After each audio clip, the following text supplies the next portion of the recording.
Nothing's more annoying than buying a new printer or reconnecting an old one and it just won't set up. Good news, 90% of printer setup problems have simple fixes. Stick with me for the next few minutes and I'll show you how to get any printer, HP, Canon, Epson, brother, you name it, working like new again.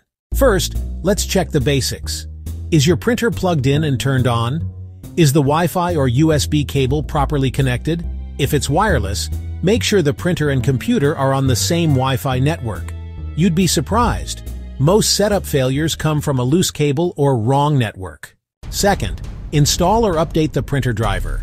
Go to your printer's brand website, HP, Canon, Epson, or brother, and search for your model. Download the latest driver and installation software. Don't use random third-party websites. Official drivers fix 70% of setup errors instantly. Third, use the official printer setup app. HP Smart for HP printers. Canon Print for Canon Epson, iPrint, brother iPrint&Scan. These apps guide you through connecting your printer to Wi-Fi, updating firmware, and fixing common errors automatically. If nothing works, try a printer reset.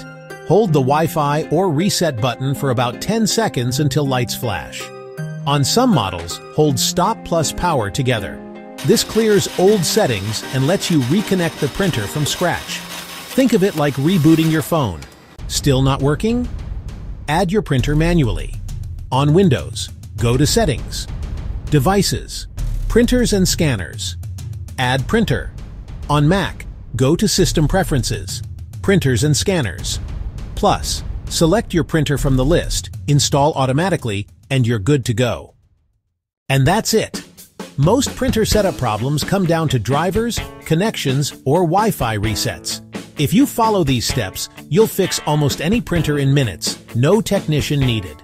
If this helped, hit like, subscribe, and drop a comment with your printer model. I might make a video just for it.